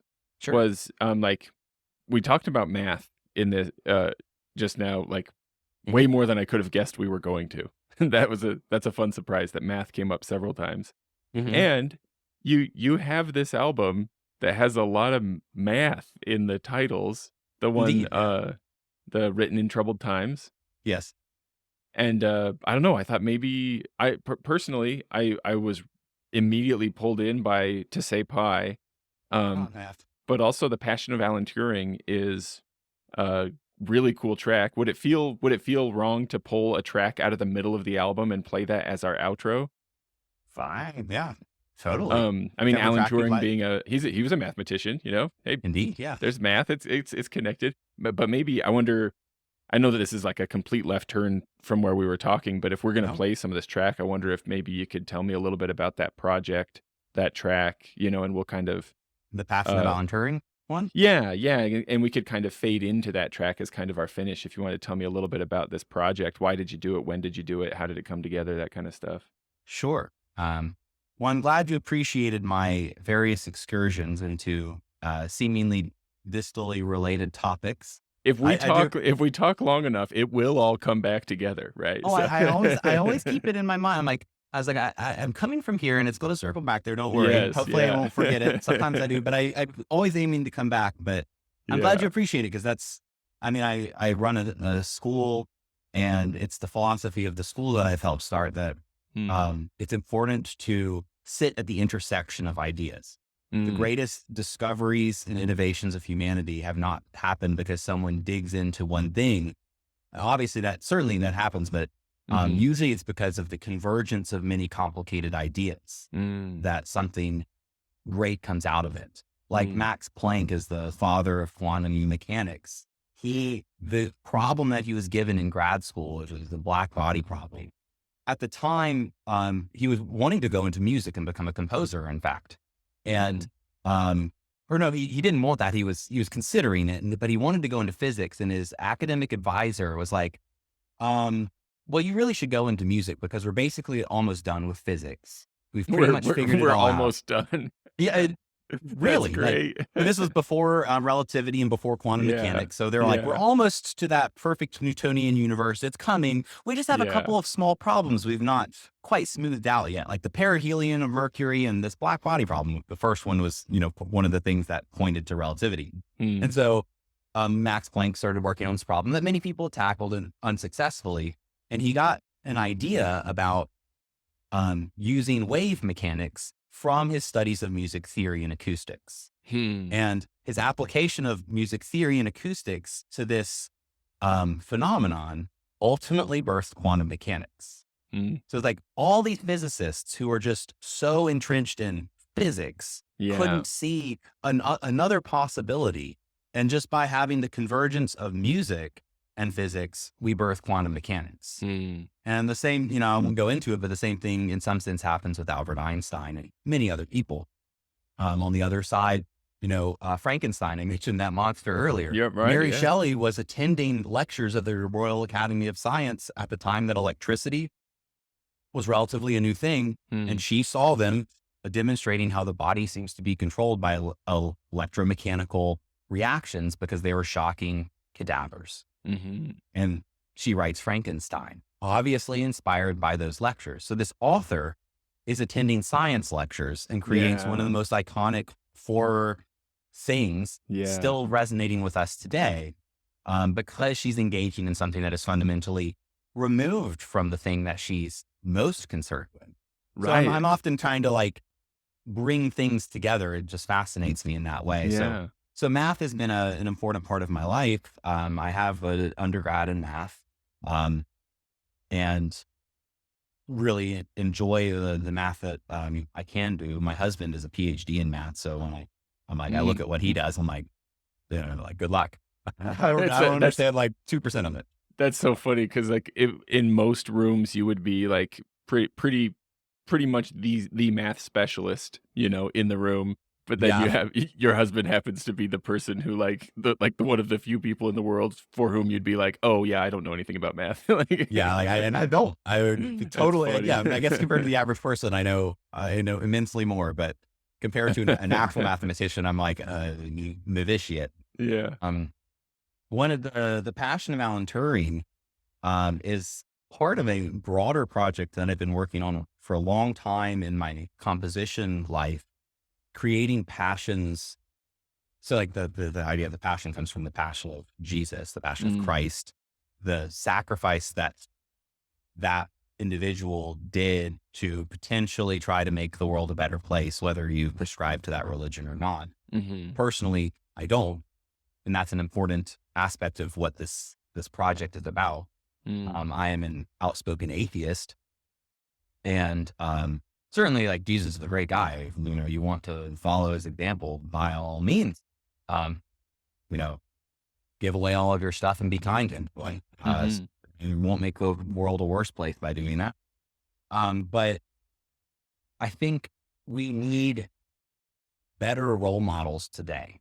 Mm. There are people in this course of human history that have done profoundly amazing things, and yet we still return to, I'm going to be sacrilegious, to a Mhm. guy that, basically, instead of trying really hard to make the world a better place, kind of gave up and just became a martyr. Mm. Um, yeah, that's what Jesus did. At the age of 32, he could have actually, in many ways, gotten out of being executed. Pontius Pilate gave many outs. Mm. He certainly could have just run away. He didn't have to be arrested. He didn't have to. None of this had to happen. He could have been like, I'm going to continue working really hard to make my society better, and I'm not going to just die to be some kind of point.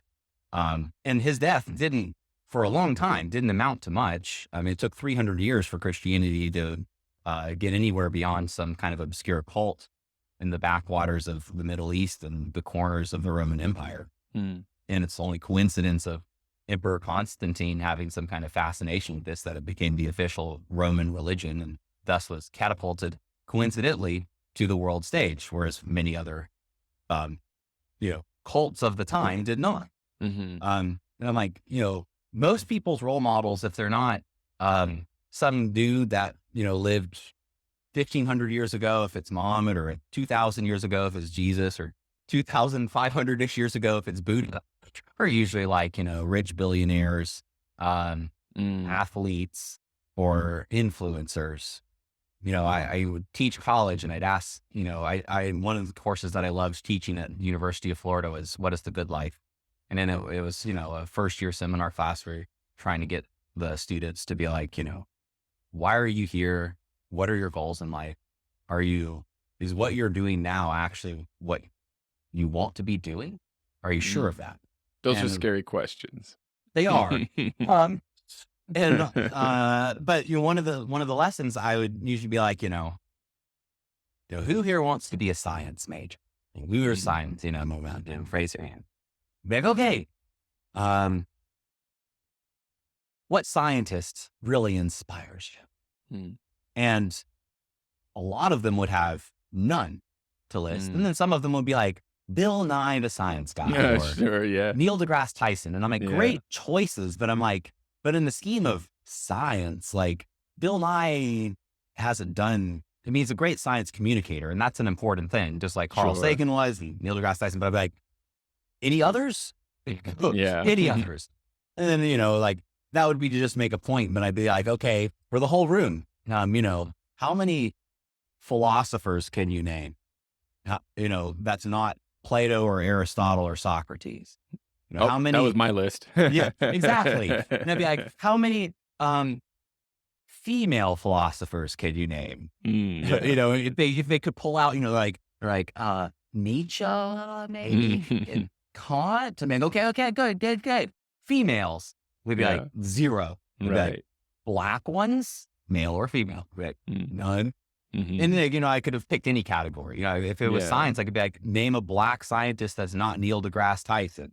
Right, yeah. Like, none. It's not a big, they Yeah. exist, y'all.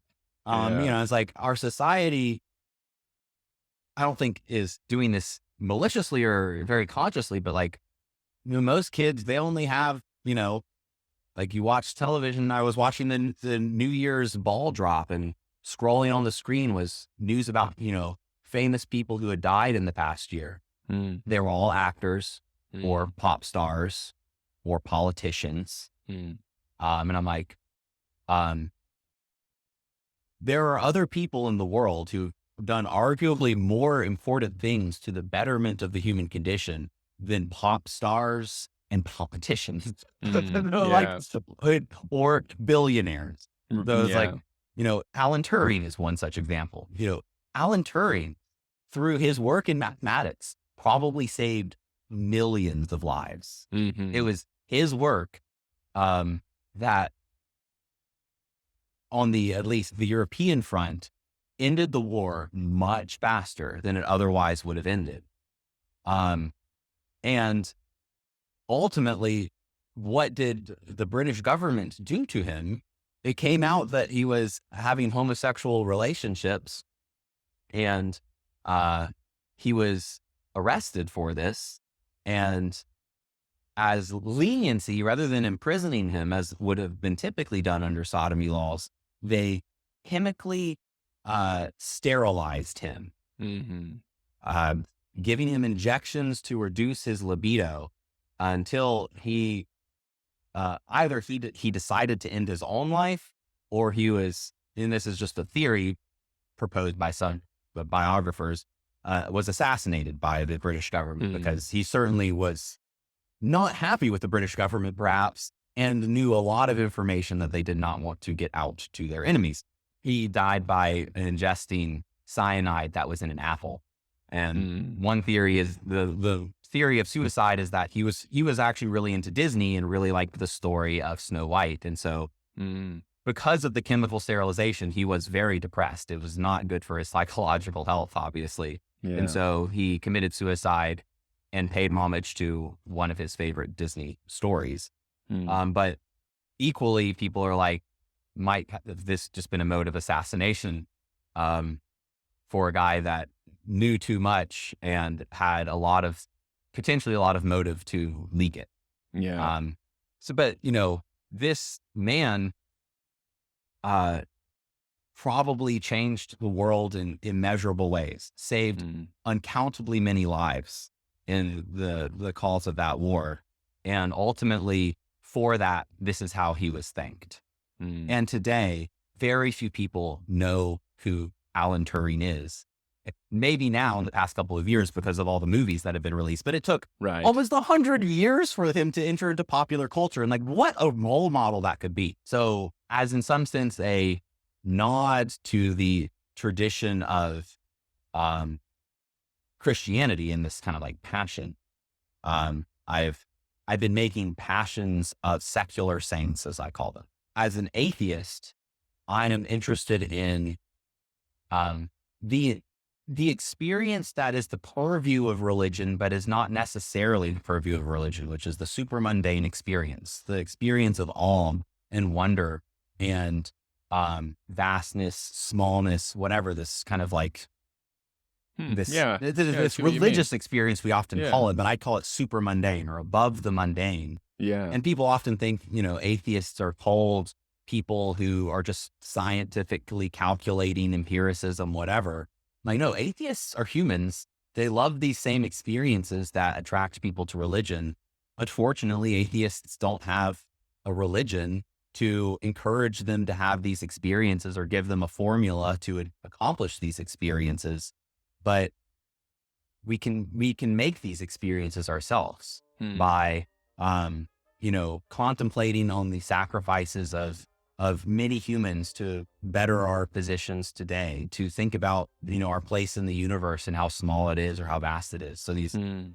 a lot of the music that I write in the classical musical world is about this sacred atheism, as I call it, or the creation of a music for atheists that aims to create a similar super mundane experience that religious music seeks to create for the people that Mm. follows religions. I love Christian music. I've studied it my whole life from the Middle Ages all the way to the contemporary. It has certainly given me super mundane experiences that I really like, though I don't really find the core religious dogma that surrounds all of this to mean much to me. And so I'm like, well, can I create my own religious music that's atheist in some sense? And so if you search other pieces that I've written on YouTube or whatever, you'll find that there's many passions. There's, I think the passion of Oscar Wilde, the passion of Stephen Hawking, the passion of Alan Turing. There's other pieces that aren't labeled as passions, but are more like there's a piece about Jocelyn Bell Burnell, and there's a piece about Rosalind Franklin. So I most of my classical musical pieces, or many of them, if they're not purely mathematical, like To Say Pi, or my series of fractal music pieces, they're pieces that are paying homage to some kind of figure. Maybe it's a scientist or mathematician, maybe it's Oscar Wilde, an author that have, in some sense sacrificed something or given us something that has pushed humanity to a better place, made us better as a consequence of who we are. And, giving people role models, whether they're atheist or not, giving people role models to be like, if you didn't know, this is someone that you could have listed, and that who are people that you really think are a great example of the best that humanity has to offer. Because Bill Gates, though he's done many things and has a nice charity, he would probably agree with me. He's not the best that humanity has to offer. Though more people know who Bill Gates is than Wangari Maathai. Right. Yeah. And Fir Tree Planting Initiative has changed the world and certainly changed Africa. So that's what that whole project is about. The Alan Turing piece is just one such work for woodwind quintet.